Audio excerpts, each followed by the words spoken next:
भगवान ने शरीर को क्षेत्र क्यों कहा? 13वें अध्याय के पहले श्लोक में ही है ये बात। इदं शरीरं कौन्तेय क्षेत्रम् इति अभिधीयते। अच्छा,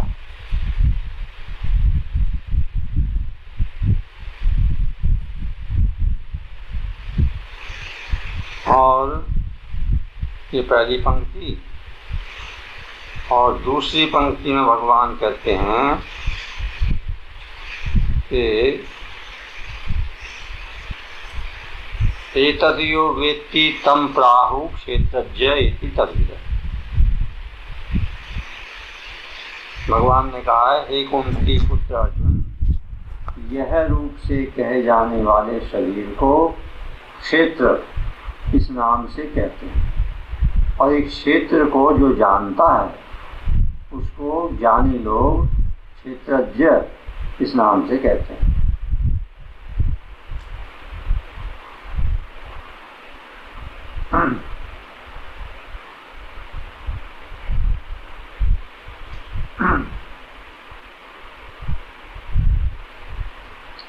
इसमें बहुत सीधी बात है। देखो, ये जो सारी शक्ति है ये दो तत्वों से बनी हुई है।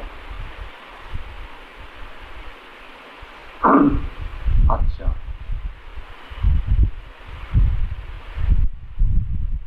एक जड़ और एक चेतन, ये दो तत्व हैं जिनसे ये सारी शक्ति अनंत ब्रह्मांड बने हुए हैं। सब जगह ये दो तत्व ही काम कर रहे हैं।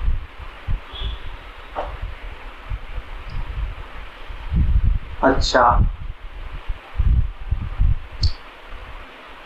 बहुत सीधा भगवान ने उदाहरण दिया, उसका कारण भी है।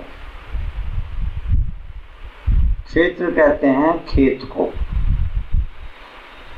और क्षेत्रज्ञ कहते हैं खेत को जानने वाला किसान।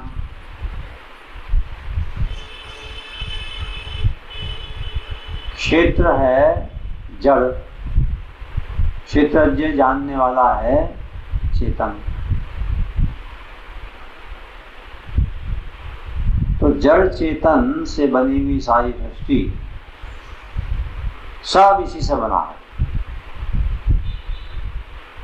जड़ किसे कहते हैं? जिसको न स्वयं का ज्ञान है न दूसरे का ज्ञान है, उसे जड़ कहते हैं। और जो स्वयं का ज्ञान है और दूसरे का भी ज्ञान है, उसको चेतन कहते हैं।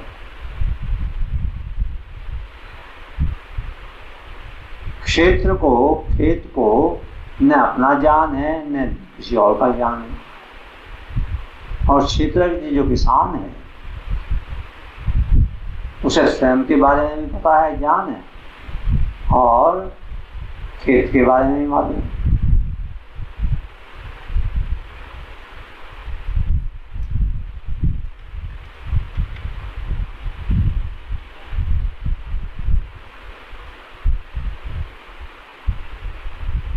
ये जो जड़ चेतन का विभाग है,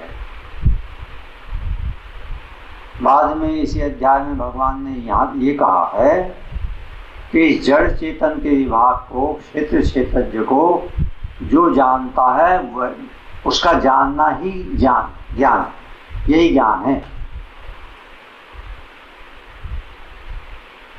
तो वहाँ उदाहरण दिया क्षेत्र का और क्षेत्र को जानने वाले का, और दिया है यह शरीर, इदं शरीरं कौन्तेय।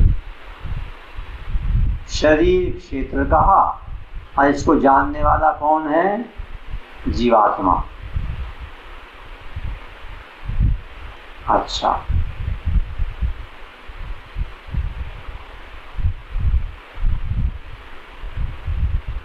तो एक तो ये बात है कि जीवात्मा जो है, अर्थात ज्ञान का जो अंश है मनुष्य में, वो है तो परमात्मा का अंश, और उसने अपने को मान लिया शरीर, चेतन ने अपने को जड़ मान लिया। यही बंधन है, बस बंधन सारा ये है। चेतन जीवात्मा को जब ये अनुभव हो जाए कि मैं तो शरीर से अलग हूं, मेरा संबंध नहीं है, तो बस उसे मुक्ति कहते हैं।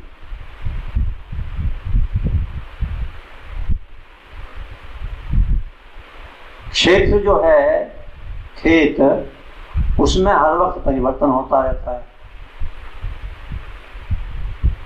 जब कुछ बोता है किसान तब परिवर्तन, काटता है तब परिवर्तन, कुछ भी न बोए हर वक्त परिवर्तन हो रहा है, प्रकृति में परिवर्तन हो रहा है।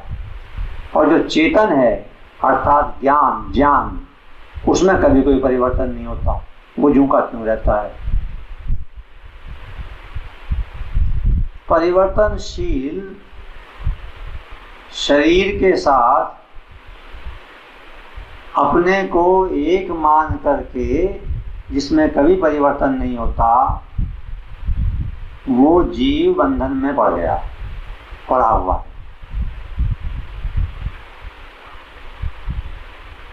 तो ये तो है कारण, सारा ब्रह्मांड ही इस पर बना हुआ है, ऐसे बना हुआ है। कुछ और बातें हैं, जिनमें से एक बात यह है कि किसान खेत में जो भी बोता है वही पैदा होता है उसमें। इसी प्रकार चेतन इस जड़ शरीर में जो कुछ भी बोता है कर्मों के रूप में, कर्मों के बीच, वैसे ही काटने पड़ते हैं जैसा कर्म करता है।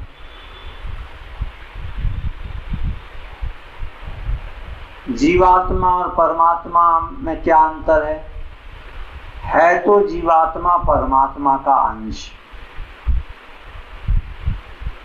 अंश भी इसलिए कहा जाता है क्योंकि उस जीवात्मा अर्थात ज्ञान तत्व ने अपना आइडेंटिफिकेशन जड़ से कर लिया। अगर जड़ से संबंध ना हो, उसका है नहीं, अज्ञान से मान लिया, भूल से, तो ये परमात्मा ही है, ये भी बता रखा है। अच्छा,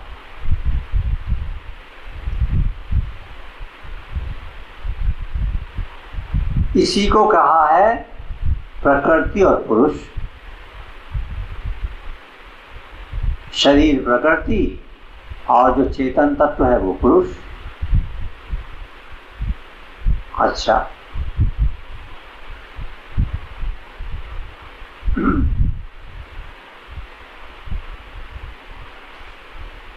शरीर से संबंध मान करके चेतन का नाम पड़ जाता है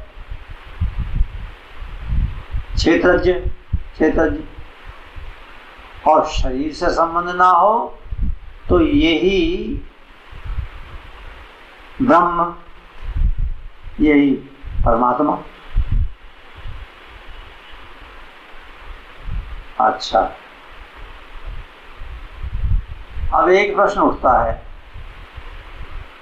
कि जब चेतन सदा ही निर्विकार है, उसमें कोई क्रिया भी नहीं होती, तो उसने ये मान क्यों लिया? मानने पर भी वास्तव में संबंध नहीं है शरीर से, यही अज्ञान है। मान्यता ही है बंधनकारी, इसी को अज्ञान कहते हैं।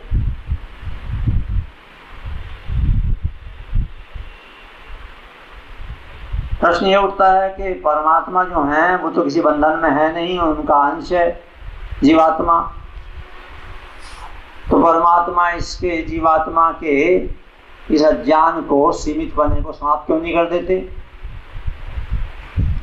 तो ये उसकी जिम्मेदारी है जिसने ये मान रखा है। इतना काम मनुष्य का है, वो ऐसी चेष्टा करे, उधर चले, तो परमात्मा सहायता करते हैं।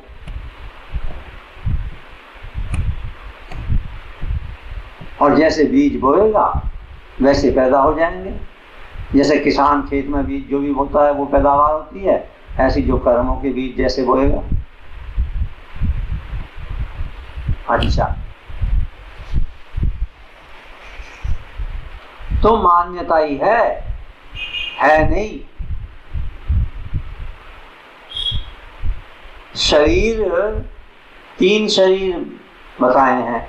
एक ही स्थूल शरीर, भौतिक शरीर, 5 तत्वों का बना हुआ, जिसको मृत्यु कहते हैं। उसके होने पर, उस बात के होने पर ये 5 तत्व में मिल जाते हैं। एक सूक्ष्म शरीर, मन, इच्छाओं का पुलंदा, बुद्धि। एक कारण शरीर।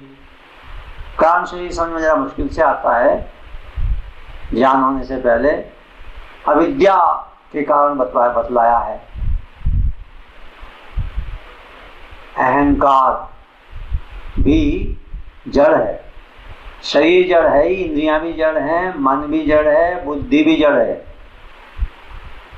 अहंकार भी जड़ है। अहंकार क्या है?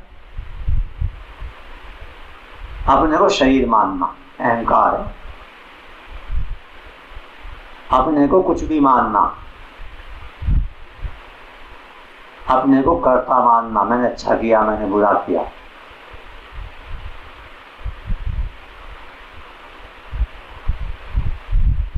अच्छा, तो ये क्षेत्र की बात कह करके भगवान ने समझाया है कि ये किसान की जिम्मेदारी है, वो अपने खेत में क्या करता है। जब उसने इस खेत को अपना मान लिया तो फिर ठीक रखे, इसका सदुपयोग करे। इसमें अगर उसने कांटे बोए हैं तो कांटे काटने पड़ेंगे, और इसको ठीक प्रकार रख करके ठीक बीज बोएगा तो अच्छे फल मिलेंगे।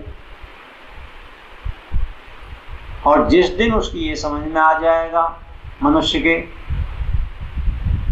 कि अरे मैं सब भ्रम में पड़ा हुआ था, वास्तव में तो मैं हूं ही नहीं, मेरा संबंध ही नहीं है। परमात्मा को जीवात्मा इसलिए कहते हैं, कहना पड़ता है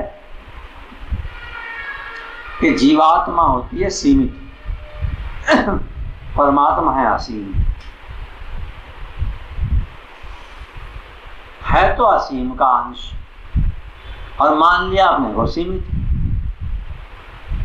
प्रश्न उठता है कि क्यों मान लिया? इसका उत्तर ही है, तुमने मान लिया, तुम छोड़ दो। कौन मना कर रहा है? तुम छोड़ने में कौन मना कर रहा है?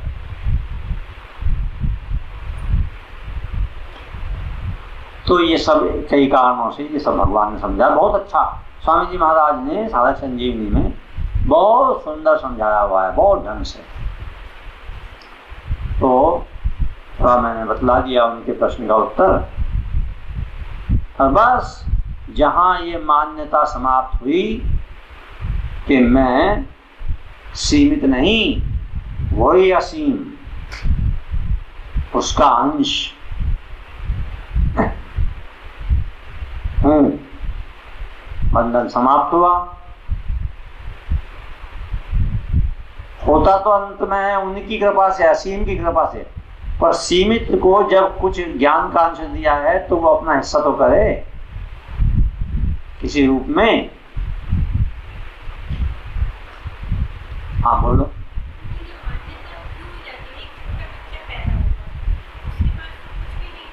हाँ हाँ, तुमने जो ये कहा छोटा बच्चा पैदा हुआ उसके पास कुछ नहीं है, वो खूब लेकर आया पीछे से।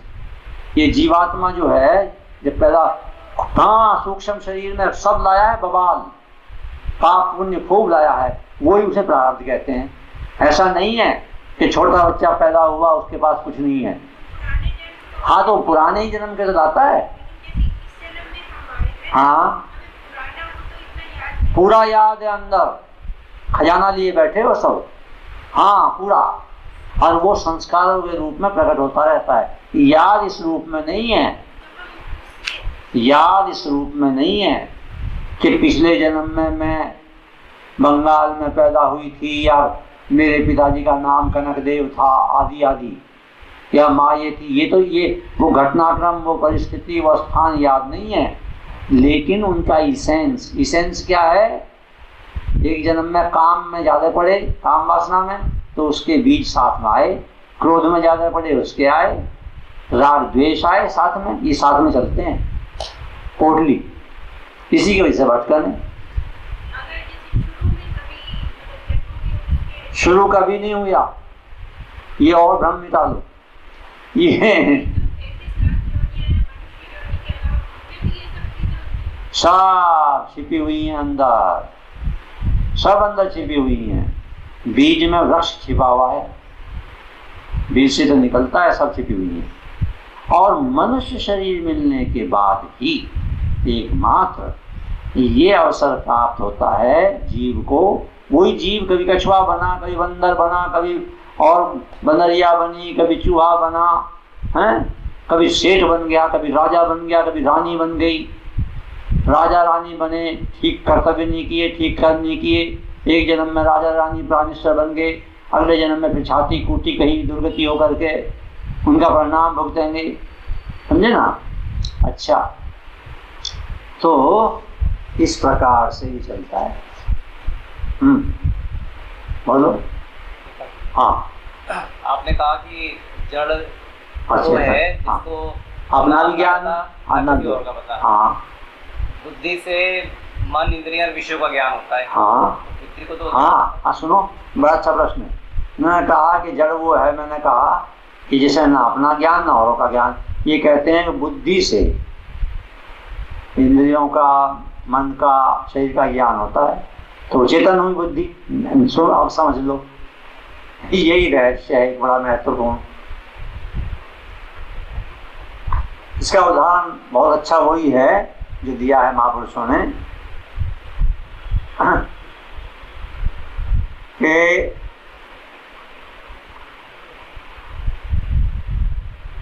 ये जो चेतन तत्व है, आत्म तत्व, ये सर्वव्यापी है, केवल शरीरगत नहीं है, शरीर से बाहर भी है, सब जगह, इससे अभाव कहीं है ही नहीं। अच्छा, और इतना सूक्ष्म है कि जानने में नहीं आता। जानने का माध्यम क्या है? जानने का माध्यम है बुद्धि, और ये उससे सटिल है चेतन तत्व। तो क्या है ये चेतन तत्व जो सब जगह है, इसकी नियरनेस के कारण, इसके प्रभाव के कारण जड़ बुद्धि चेतन दिखाई दे, है नहीं? अच्छा, तो यही भ्रम है सारा।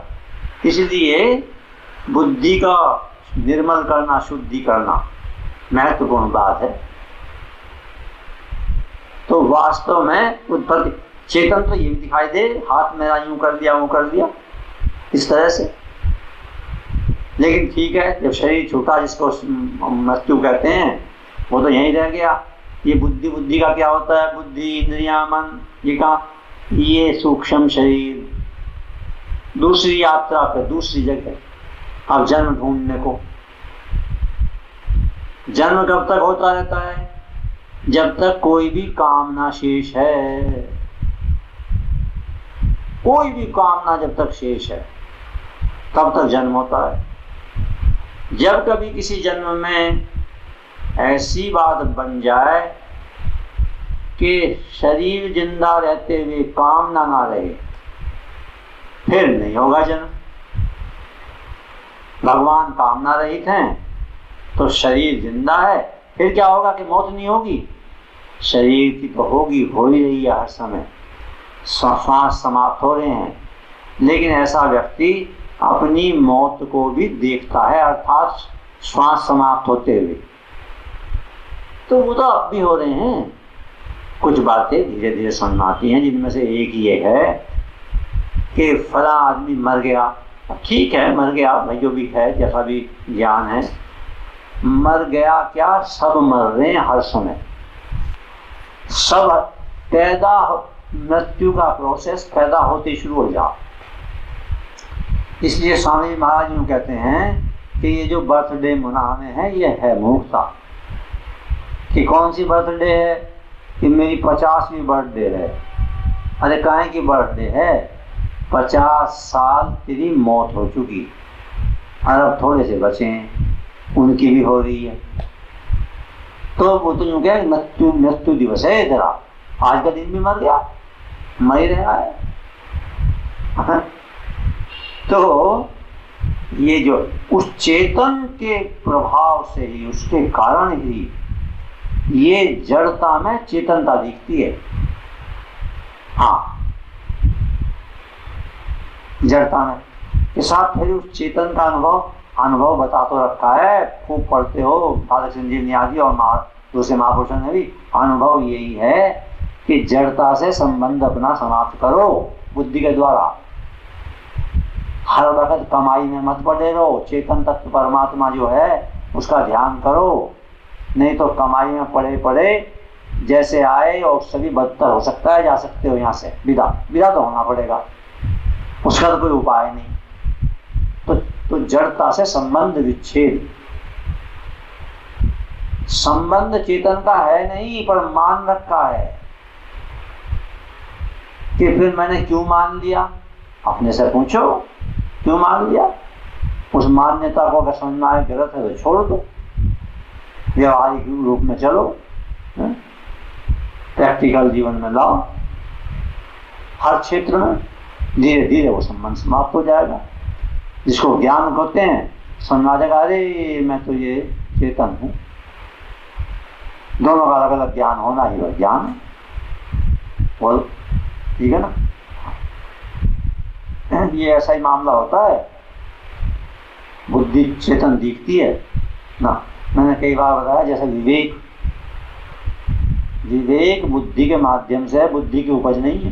क्योंकि विवेक चेतन परमात्मा का तत्व है, अंश है। तो इस बात को अच्छी तरह से समझ करके जैसे भी हो सुलझाने में लगे रहो, नहीं तो बड़ा पश्चाताप होगा, बहुत पक्का, निश्चित रूप। और देखो मृत्यु का पता नहीं। स्वामी महाराज कहते हैं कि जन्म होने के बाद क्या क्या घटनाएं होंगी ये तो कहना मुश्किल है, ये तो पता नहीं किसके साथ क्या क्या होंगी। पक्की तरह नहीं कह सकते। एक बात पक्की है कि मरेगा, निश्चित मरेगा। अच्छा, कब मरेगा ये भी पता नहीं, पर ज्योतिषियों के अनुसार पता भी चल जाए तो पता करके करेगा क्या? मरेगा तो है ही, उसका इलाज पहले कर ले, ये बात है। कि परमात्मा सर्वशक्तिशाली है, वो कर दें, तुम्हारा एजेंट है, सर्वेंट है। सहायता तो वो करें जब तक अपना क्लेम समझो ना परमात्मा पे, तब तक नहीं। क्लेम माने तुम तो क्लेम करने वाले हो, जैसे नौकर से करें, अरे सफाई नहीं करी यहाँ, हाँ महाराज करता हूँ। अरे धीरे धीरे अहंकार क्षीण होकर के परमात्मा के चरणों में प्रार्थना करो भाई। प्रार्थना भी तब करें जब कुछ घाटा हो जाए, बीमार हो जाए, आदि आदि बातें। मतलब जड़ की प्रार्थना करें, जड़ के लिए। ये मामला है। ऐसे करो करो, नहीं करो मत करो, मर्जी अपनी।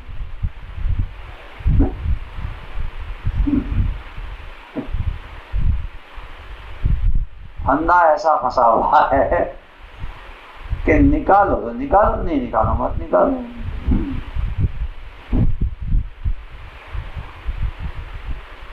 परमात्मा किसने जाना, परमात्मा को किसने देखा, किसने जाना? अरे तेरी बात समझ में नहीं आई।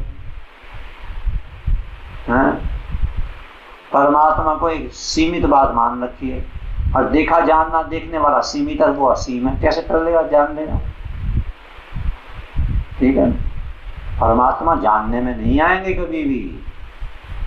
जानने का की पराकाष्ठा एंड तो स्वयं के जानने में होती है। जिसे आत्मज्ञान कहते हैं, आत्म तत्व, आत्म साक्षात्कार। परमात्मा सदा मानने की बात है, आस्था की बात है। मैंने एक दिन बताया था, जानने की सीमा तो बहुत छोटी है। पिता को भी नहीं जानते, माँ को भी नहीं जानते किसी रूप में। मान्यता बड़ी है, मान्यता असीम है। तो खैर चलो, थोड़ी सी ये बात हो गई। अब वही बात है, जितना प्रश्नकर्ता की समझ में आएगा पढ़ना चाहिए। स्वामी जी ने बहुत बढ़िया समझा रखा है।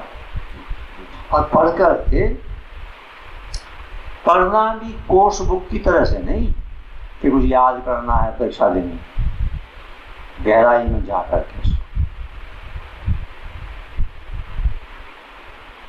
समय शक्ति लगानी पड़ेगी इसमें पूरी। बिल्कुल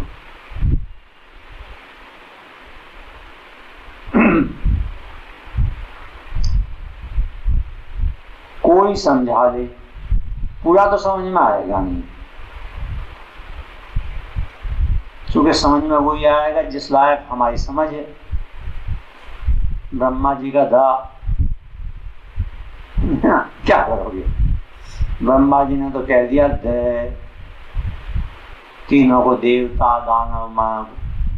अब इंटरप्रिटेशन भाई अपनी अपनी होगी।